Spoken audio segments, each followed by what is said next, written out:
Today we're going to be kicking off a nonfiction reading unit. I am Mrs. Wolf. And I'm Mrs. Cushman. And we are going to get you started with nonfiction today. So we want to first talk about what is nonfiction. And nonfiction is a book about something real. So the definition says nonfiction books are about real things, people, animals, events, and places. So the chapter books that most of you have been reading in this first unit, those are all fiction books. Now we're going to read nonfiction. So we're going to read about true facts, real things. So we have a couple things that we want to try with you today. And so we have some nonfiction books. So I have Animal Hiding Places. What book do you have, Mrs. Cushman? I have a book called Gorillas. And so today we're going to be revving up our mind to prepare us to read nonfiction. So when we do that, we look inside our book. So I'm going to open up my book and I see a table of contents, so I can look at that. And I see headings. Headings are our bold words. Sometimes they happen at the top of the page or in the middle of the page, but they're right before a section. So we're going to read headings and look at pictures and think about what we already know about animals and how they hide and try to predict what we think the book is going to be about. So Okay. I'll get us started. So I'm looking at this. I said, why animals hide? And then I'm looking at this. This says, a dingo hides with her pups in a cave. Okay, and I keep going. Where animals hide? And then I can see this little frog hiding in the sand. It says, the banjo frog hides in a hole. It digs in the sand. Ooh, a barn owl hides in a hole in a tree. So when I read the headings, where animals hide and why they hide, I think from looking at the pictures, they're going to hide in many different places to take shelter from predators. And it looks like this mother dingo right here is trying to keep her babies safe. It looks like she's trying to protect them. So I think that I'm going to be reading about why animals hide, and I think it's probably going to be some for protection, maybe against weather or predators. Okay. It was why first, I'm sorry. Yep, why animals hide. And then where animals hide. Yep. And you said to say safe. I think I'm gonna Okay. read about them staying safe. Okay. And I just think that from looking at this picture, I really feel like the mother is trying to protect her babies there. And then I also wondered if it was like to stay away from like hot sun or from rain, from the weather. And the other one I just read was where animals hide. And so I saw this frog digging in the dirt. I saw this barn owl hiding in a tree.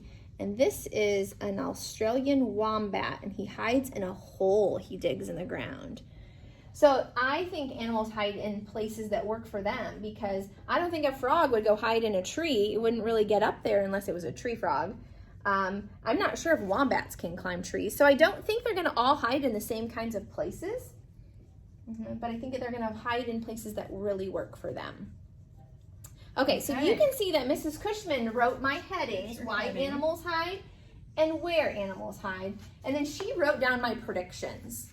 Okay. And Mrs. Wolf, I just want to ask you, to get these predictions, did you read the whole section? No, I only looked at the headings. Okay. And then I did read the little captions right next to the pictures because I thought that might help me. So that's all I did. I didn't read any of these paragraphs.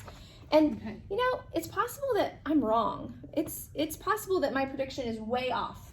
Okay. But that's okay. We're just revving up our mind, preparing it for reading today. All right. So how about I try it? Sure. Let's do it. And if you want to, do you want to move over that way or do you want I to? think I can do it right here. Okay. So she's going to go below. I can scoot us down a little bit. There we go. Yep. All right. So I have this book called Gorillas. And just like in Mrs. Wolf's book, at the beginning they have the table of contents, so I'm going to know what is in my book. But I'm going to just randomly turn to a page, and my heading says, where do gorillas live? So my heading, this is what it says, where do gorillas live? Now, I'm not going to read the whole thing. I'm going to look at my headings. Well, I see several things right off, you guys. First thing I see is a map, and I can see this says Africa. I predict gorillas live in Africa. Then as I look just at my headings and my pictures, My heading here says forest habitats. So I'm gonna guess that they live in the forest.